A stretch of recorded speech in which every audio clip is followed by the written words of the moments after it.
Welcome to the Point. We continue our series of conversations with members of our congressional delegation during this month of August. We have had a number of members, and we're happy to be joined today by Representative Bill Huizenga. And Congressman, there is so much going on. I know that you've got a lot going on committee-wise.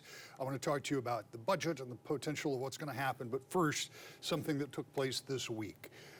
There were 8 Republicans that met on the stage in Milwaukee, which is not coincidentally where the convention is also going to be. Yeah. Republicans think Wisconsin's got something over there. But those 8 had a spirited conversation, but it wasn't their voice that was the biggest on that night. You and the rest of the Republicans in the Michigan congressional delegation have already said you're going to back former President Trump.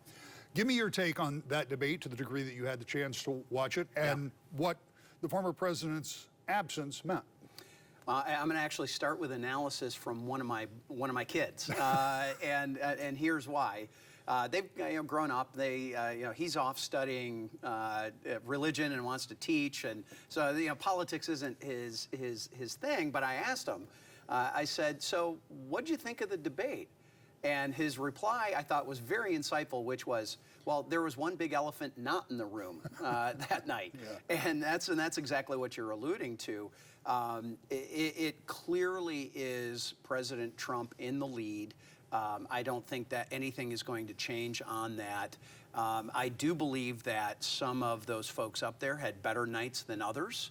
Unfortunately for the DeSantis campaign, I just don't see him gaining that kind of traction. I think Nikki Haley had a better night than many people expected that she would have. Ron DeSantis and Tim Scott and I came into Congress at the same time in 2010, and I know both of those guys very, very well. Tim is the chair of the Senate, or I should say the ranking member, the minority lead for the Banking Committee on the Senate side. So we do a lot of work yet. We do letters, and I think Tim's a wonderful guy. I just don't see him breaking through into that presidential level. Chris Christie is there for one purpose: just create havoc and chaos, and try to make sure that it's not Donald Trump. But I don't see that he's going to be able to have that kind of traction. And I think clearly, I think I saw this that the most Googled name off of that debate was Vivek Ramaswamy. And I've actually known Vivek for a while before he even got into presidential politics because of his book Woke Inc., some of the work that he's done in the financial services space. So some interesting people. I just don't think that they're going to be able to connect and break through.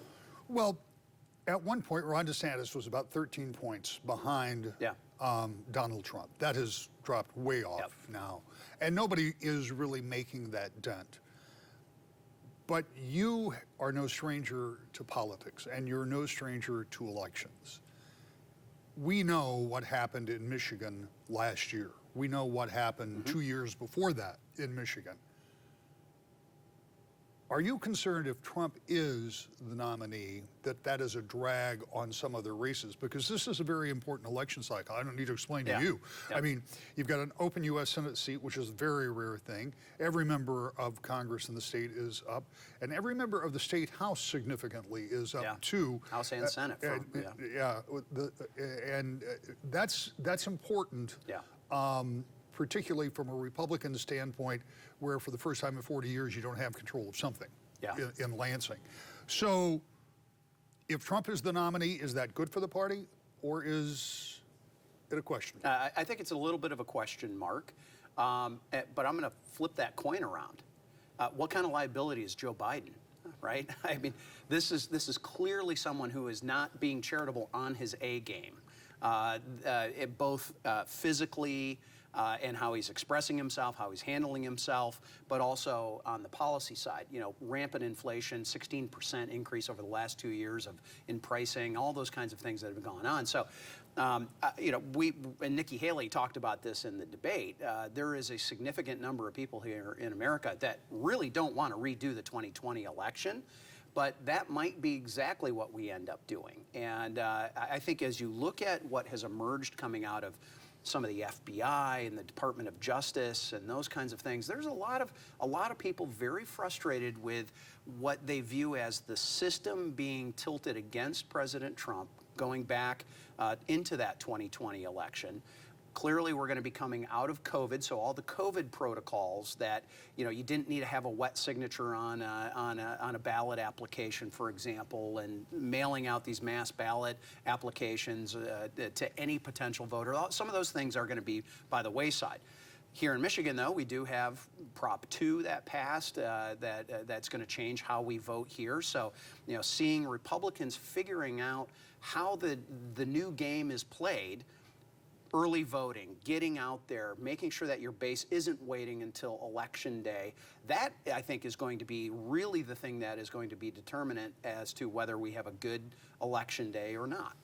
When you look across, and you named a number of the issues that may come up, including inflation, but one that I know you and I have talked about before, in fact, just prior to the last time you were here, I think, you had just been to the border. You had gone down to see firsthand what was happening there. We heard in the debate on Wednesday night a fair amount of conversation about what's going on with the flow of migrants coming up through Mexico from all parts of South America and beyond.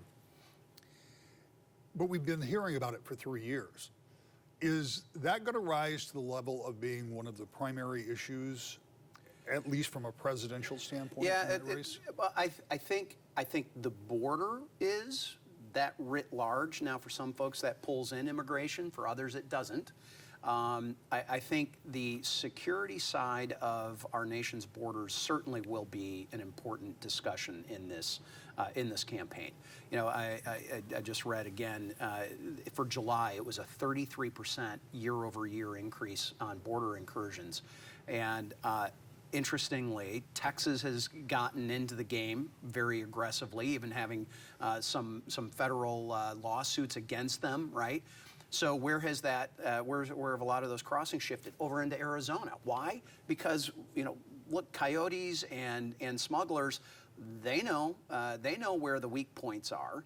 And there's got to be a commitment to closing the gap on those weak points before I think we get into some of those other areas of the, quote, immigration issue. Ag clearly needs help. It clearly does. Whether H-1Bs, H-2As, which is agriculture, H-2Bs, which is temporary workers that are coming in and they might be seasonal up on Mackinac Island or in any other kind of resort town. And those numbers and letters refer to visas. Yes, those are all visa types that are available. We've got to address the issue that there is a broken immigration system, absolutely. But we also have a broken border system right now. And for some folks, they're just not interested in addressing that. You have been working on a number of things in your committee assignments and elsewhere, and we're going to do that conversation in the second half of the show. But to wrap out this first segment, since we've been on this, you mentioned Nikki Haley a moment ago. She looked up and down that stage the other night and pointed out the people that she said not only are Democrats spending, but so are you, and so are you, and so are you. You were the first person who ever said to me that in a period of time, because of spending, and I will assign it to Republicans and Democrats, that the interest on the national debt will be more than defense. Yep. That time is near, really near. Yeah. What do you do about that? Yeah, it is very near, and clearly with interest rates going the way the direction that they have been, and there's a much larger conversation about why that has happened, why the Fed claims it has to do it. I believe they have waited too long. They're still going to go up in my reading of the circumstances. When we have added turbo boost to the spending coming out of COVID and into COVID and through COVID, we added another $6 trillion. That's 12 zeros, by the way, behind each one of those numbers, the front number. It's inevitable because it's math. All it is math. That is, frankly, part of the reason why I started and kick-started this bipartisan fiscal forum group. We used to call ourselves the 30 by 30. It was 30 Democrats, 30 Republicans. We would get together and not try to solve every issue in the world, just to talk about debt, deficit, and spending. And COVID sort of blew that up. That really pulled everybody apart. And we're getting that back together. A colleague of mine, a friend from California, Scott Peters, is the Democrat chair of it. People like Jimmy Panetta are part of it. A guy named Ed Case out of Hawaii. And then we've got a group of us on the Republican side. We're sort of the steering committee of this.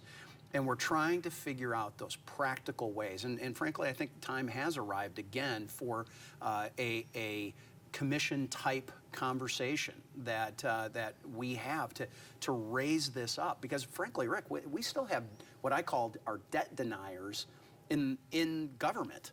They don't think there's really a problem, and as long as we can stay on top of the interest payment, it doesn't really matter what the actual debt is. Well, as you point out, that time has arrived where interest on that debt is now going to outstrip Defense Department spending and our domestic spending in the not too distant future, and that puts everything at risk when we've got to pay off this spending habit before we're taking care of those real issues right now. So we're hopeful that the BFF group is going to be able to garner some attention both in the House and the Senate, but also within the general public, because that's where it really does lie. It can't just be a bunch of policymakers getting together going, oh yeah, we got a problem and we'll acknowledge it. You move those folks by making sure that the general public is having that conversation. And it's a conversation we'll likely have again, because this isn't a problem that you can solve with the good Correct. intentions of 60 members of the House. And it's not one you can do even in your career, I would suggest. This is going to have to be a long-term situation. But we can start it. That's the point. We got to get it started. And we'll talk more about that. We'll be back with more To the Point in just a moment. Welcome back to the Point. We're happy to have our guest with us today, Congressman Bill Huizenga. Congressman, we talked a lot about some of the broader issues, but much of a member of Congress' focus has to be what's going on in your district. And you have a new configured district now that takes you all the way into southwest Michigan, going further south than you have in the past. So let's talk a little bit about some of what's going on there. First, I know that you have introduced legislation that would have an impact on agriculture, which I think sometimes people forget is such an important part of all of our area across the state. But because we, and I heard it said in a different way the other day, we used to always say we are the number 2 state in the nation for the amount of specialty crops. And I heard somebody change the narrative and say that we're their number 1 state for specialty crops that has a reliable source of water. So that cuts California out. Yes, exactly. So there might be some, nonetheless, I know that that's something that you've been working on and trying to get into the farm. It is. And if you'll indulge me, I'm going to do a PSA here a moment, which is if you need a passport, start it early. There is massive backlog on this, and they still have not gotten to pre-COVID operational levels, and this is something that we deal with all the time. So if you know you're going to need a passport in the next year, get it in, get it going, because that is probably one of the largest amount of casework that we get is people with that. So, and that's some of the constituent surface stuff. And here's the other thing that I'll just double down on that a little bit. There is no real way to speed that up. I mean, you can try, but point well taken. If you need it, get it well in advance. Get it. If you think you're going to need it, if you've ever thought about traveling, get it. It's good for 10 years. But so back to this, and yes, and I always say this. People think Michigan, they wonder, how is it in Detroit? And it's like, well, Detroit's a wonderful part of the state, but we are a lot more than that. And I would argue this is probably one of the most diverse districts in the entire country, with our manufacturing base, our tourism base, and by the way, those don't often go together, right? No, that's right. And then our agriculture base, and it's not just the growing it, it's the processing it. And that's the real value add that comes to it. So the specialty crop side of things, there's something called the Tree Assistance Program, when a natural disaster hits an orchard of some sort or any kind of the orchardist type of agriculture, there's a federal program that allows farmers to then be compensated for replacing trees and those kinds of things. Well, it doesn't really work all the time in particular industries like blueberries, for example, or even cranberries. There's changing varietals. You know, anyone that's gone through an orchard from 20, 25 years ago to today's orchard, apple orchard, for example, up on Fruit Ridge or down south in Van Buren or Allegan, it's very, very different. Well, we're trying to add some flexibility into this federal program that allows a farmer to change varietals, for example, so that they're able to more closely match how agriculture is done today, not how it was done 20 years ago when they planted that tree or that blueberry bush or whatever it might be. So that's part of what we have, and this is going to be a big issue. The Farm Bill is up for reauthorization. It expires at the end of September, like on the same timeline as our government funding. So we're pushing along on that. We've got some folks that have been in. In fact, I just met with the EPA. Administrator has a individual person singularly focused on agriculture issues regarding EPA. And there's a lot of folks that are involved in the EPA that they're more focused on what's coming out of a smokestack or what might be coming out of a manufacturing process or legacy, right? And we need to have this eye on agriculture. And so it was great having him and a group of folks from Washington and from Chicago, the regional EPA, out on a farm. Phil and Cindy Visser hosted him up in Ottawa County. They were down in Allegan County as well. So yeah, ag is a huge, huge issue for us, and we're very focused on it. Some other authorizations are coming up, including the NDAA, but one of the other things that you're working on, I think, on the FAA reauthorization is something to do with the Battle Creek Airport we were just talking about during the break. Yeah. So in Battle Creek, it's kind of interesting. It's not a commercial airport, but it has a tremendous amount of traffic that goes in and out of there. There's an airplane manufacturer that is there. Most people don't know about it, Waco Airplanes. They also have Duncan Aviation, where literally jets from around the world will fly into Battle Creek and get refurbished. Their engines might get overhauled, their interiors might get overhauled, and they've gone through massive expansion. But it's also a military base, and that's also where the National Guard used to fly like the A-10s out of there for back in the day. Well, now they're doing drones, and in its wisdom, air quotes, the FAA decided that Battle Creek really needs to shrink its runway, it needs to make it shorter.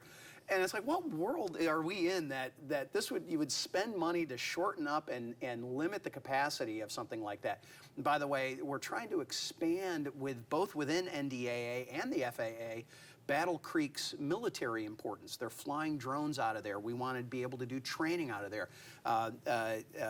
Battle Creek Unlimited and some of the economic development folks, they would like to make that a hub of aeronautic businesses, and that includes drones, not just Duncan Aviation and others like that. So there's some real exciting things that could happen at Battle Creek. We just got to make sure that government's not getting in the way of the opportunity to have that. Well, and one of the things that people may be confused about, there has not been an actual winged mission out of Battle Creek since those A-10s went to Selfridge some years ago, but there has always been a mission. There's always been something going on there, even if you don't see those military planes in and out. Let's talk about financial services. You've been on the Financial Services Committee for 7 terms. Yeah, that's years? my whole time in Congress. So talk about what that business is, because admittedly, this is not always the stuff that makes big headlines, but it affects everybody's dollars and cents.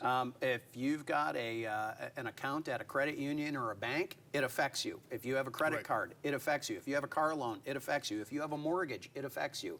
So yes, arguably, by the way, if you have a retirement investment, and I hope people do, it affects you, right?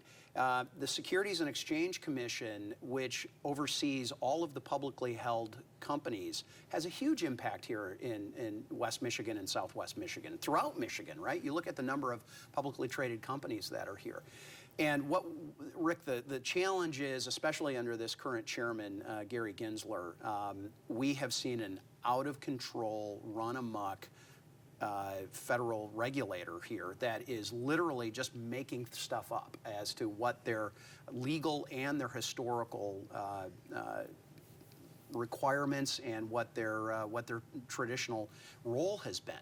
And so we're trying to put that back in the box. Now you get into more complicated things like crypto, for example.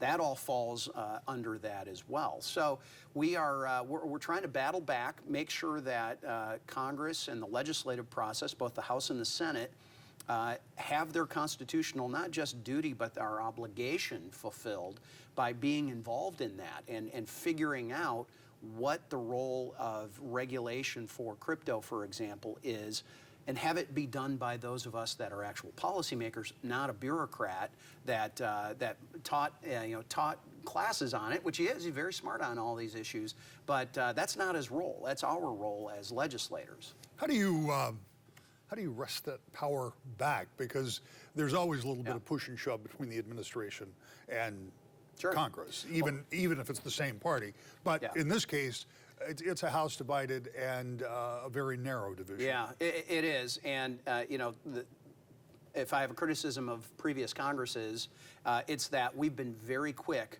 to cede that authority over. Because why? It's very hard. You got to make some tough decisions. And if you're a politician, which I don't view myself as a politician, I view myself as a policymaker who happens to have to get elected to go do the policy. It's easier to just kind of have someone else make that call, make that decision. But the problem is, we have found ourselves, and you can go back to West Virginia versus EPA, that really important Supreme Court case that was just this past year, where it said you cannot have bureaucrats take a law and then expand it on their own. You have to have a legislative process behind that. Gary Gensler and the SEC has gotten crushed, frankly, in a number of lawsuits similar to that, maybe not as high profile. And I pine for the days. I had the opportunity to serve with John Dingell. First couple of terms that I was there, and he was wonderful to me. He took me under his wing. I learned a lot, saw a lot, and he was known as the Lion of the House. And it didn't matter, he as a Democrat, whether it was a Republican or a Democrat in the White House, he was an equal opportunity butt kicker.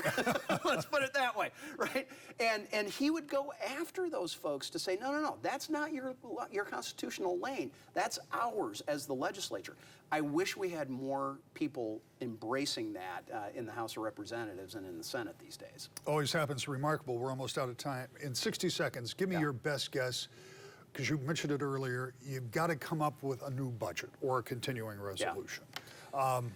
Again, Senate, House divided.